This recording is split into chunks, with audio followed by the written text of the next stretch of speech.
Hello and welcome again to another episode of the Top of All Cricket Podcast. I am your host, Kevin Henry, and as usual, we are talking everything West Indies cricket. Now, if you've came across the videos and you haven't subscribed as yet, go ahead and do that. Don't forget to like, share, and most importantly, let's interact down in the comments. Let me hear your thoughts. I would love to know what you guys are thinking, if you agree with me or not, whatever I have to say. So today we are previewing the upcoming round of matches. These matches have championship implications. There are four teams tightly bunched at the top. The Windward Islands Volcanoes on 90 points, the Barbados Pride on 87.6, the Guyana Harpy Eagles on 87.2, and the Leeward Islands Hurricanes on 84.6. So it's quite closely knit up top, and each team will be dependent on each other to get some results or results to go their way. So no one can definitively say they are winning it. So anyways, four matches, as is the norm, 8 teams. We have the Jamaica Scorpions will be taking on the Trinidad and Tobago Red Force at Sabina Park. That game starts at 11 o'clock Eastern Caribbean time, or if you're in the United States and Guyana, it's 11 o'clock. The CCC take on Guyana at the Sir Frank Royal Ground in St. Augustine. That match begins at 10 o'clock Eastern Caribbean time. Leeward Islands Hurricanes comes up against the Windward Islands Volcanoes at the Queen's Park Oval. Same thing at 10 o'clock. And the Barbados Pride will be coming up against the West Indies Academy at the Coolidge Cricket Ground, 10 o'clock. So what I'm going to do, I'm going to go through each match. I'm going to talk about a few things that I would like to see happen.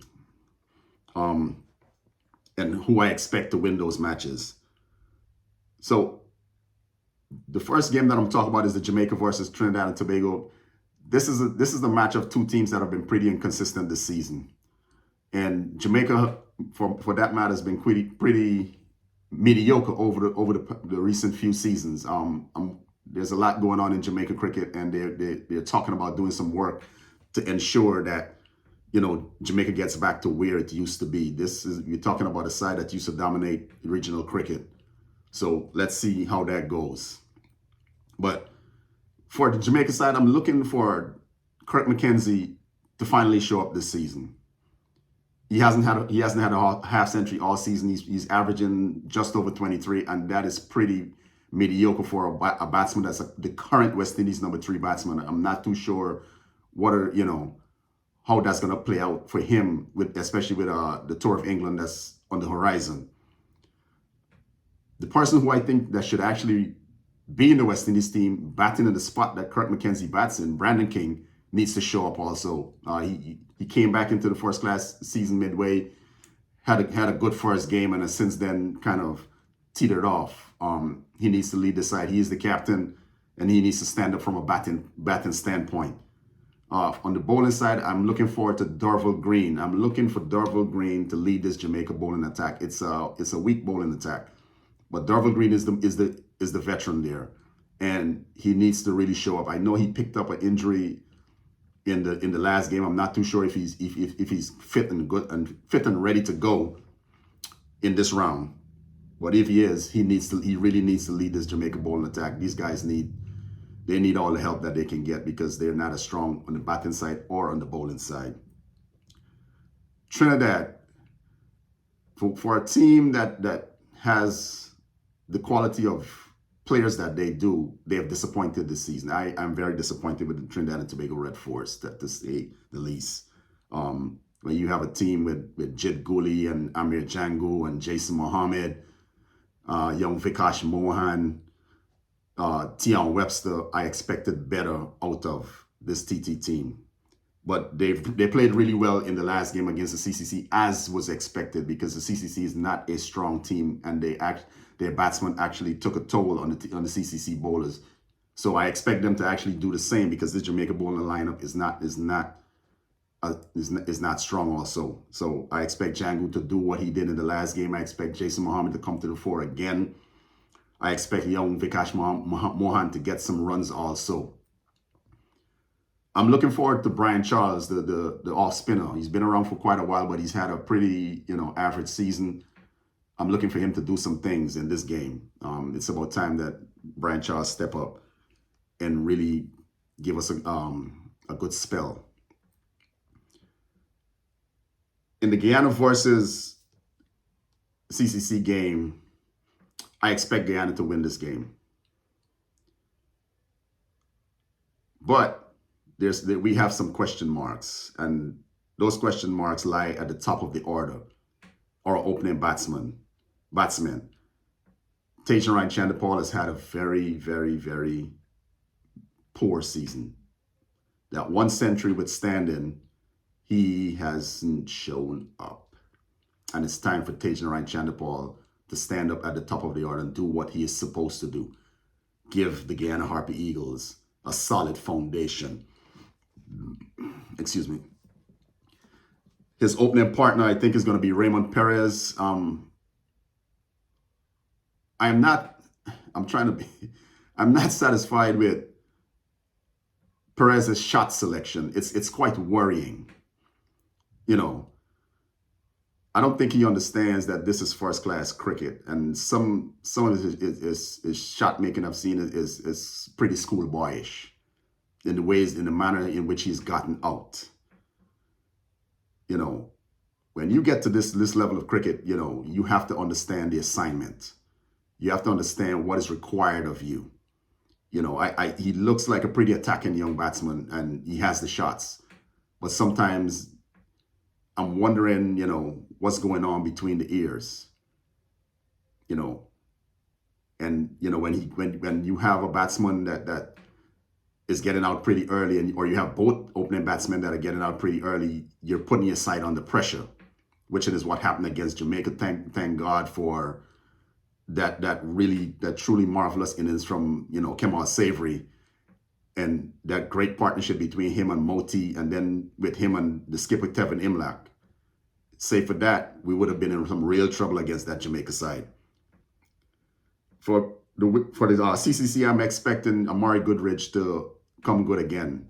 He had a really, really good opening spell against the Trinidad and Tobago Red Force. He rocked their top order, ended up finishing with 5 for 91. Pretty good young pacer. He moves the ball. I like what I saw. You know, still young in his career. Shamar Brooks need to come to the fore.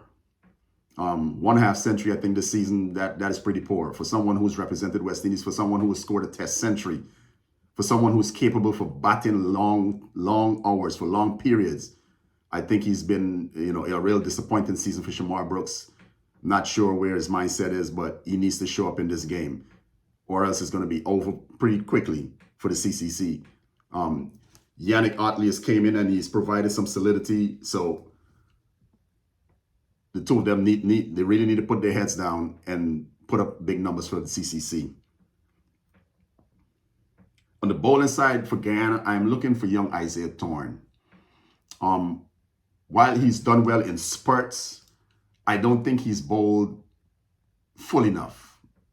I think he needs to get the ball up there more often. You know, like name of the show is top of off.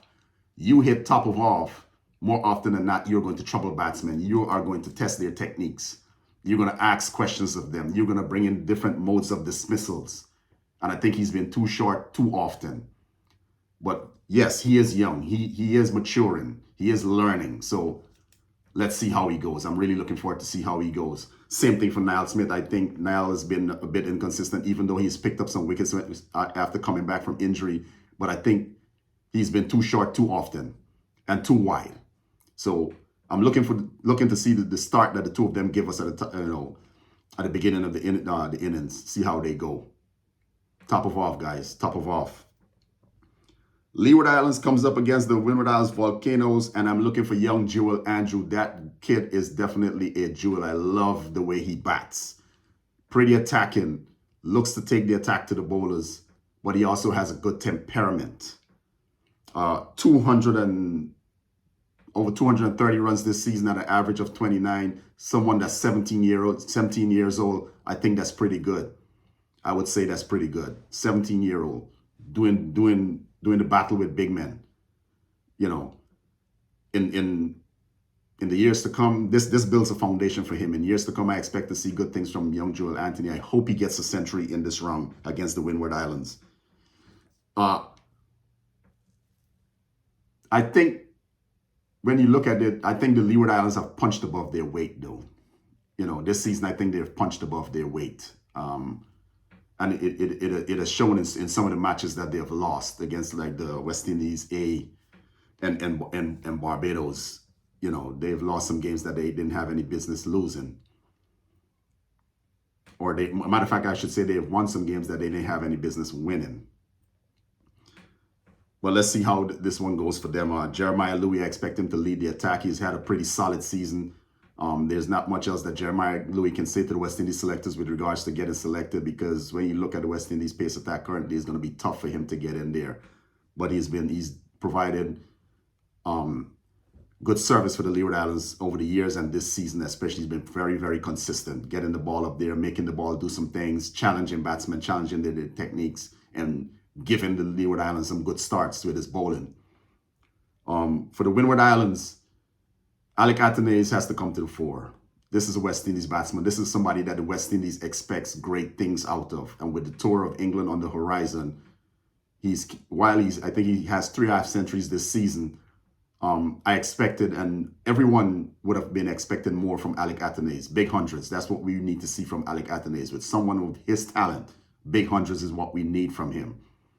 So he came close in the last game against the West Indies Academy, and then he gave it away, as he did a couple of weeks ago against Jamaica when he made 50. He had, I think, 2 half centuries.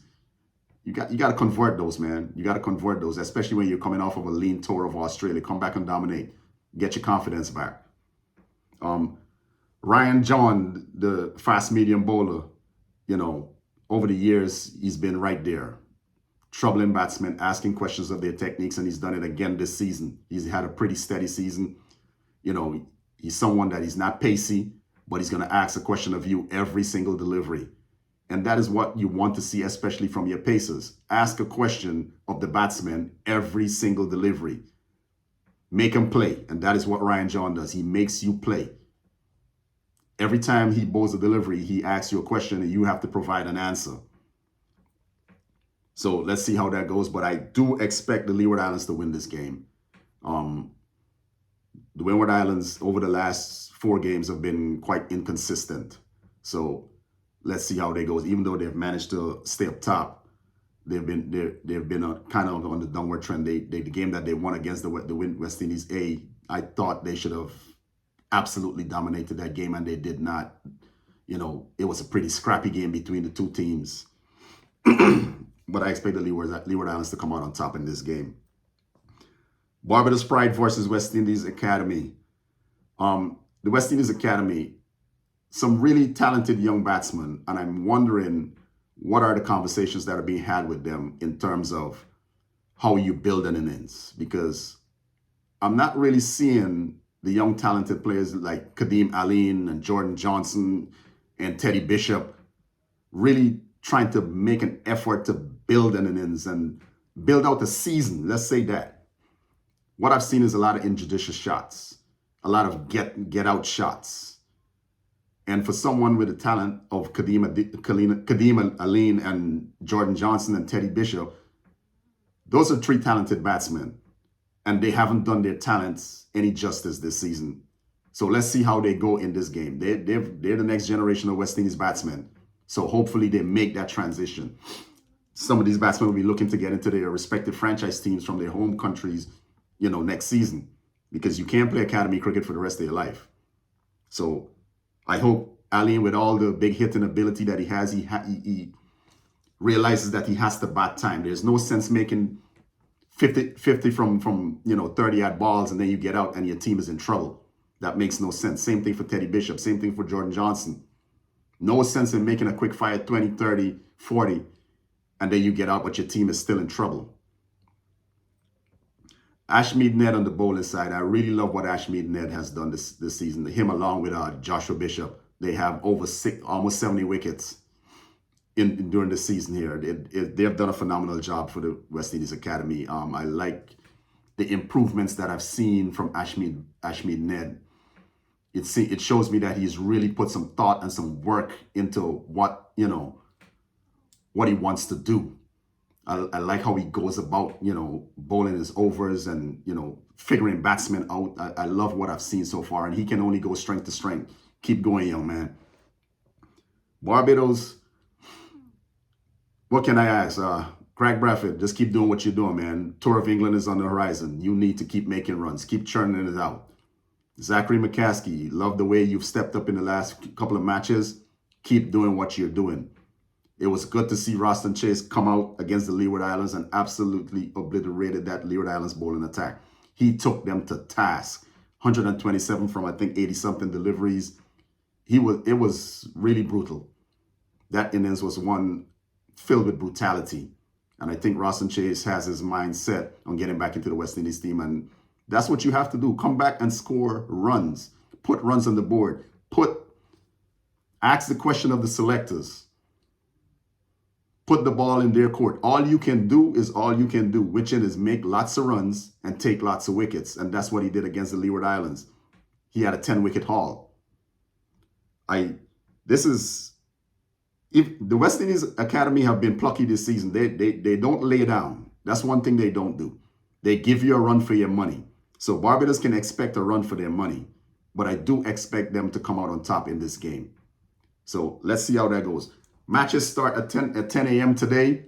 Don't forget to like, share, subscribe, and let's interact down in the comments. Let me know what you think about all these games, how you feel about it, how the season has gone so far for a lot of our players, especially our West Indies players, our young and up-and-coming players. Let's talk about it, man. You can view these matches on the West Indies YouTube channel. So go ahead over to YouTube when you got some time today and, take a peek at the different games. That's what I do. I go in and I look and I have certain players that I have my eyes on, the young players, the established players, the ones that are kind of middling. I want to, when they're either bowling or batting, I want to see what they're doing, how they're approaching the game.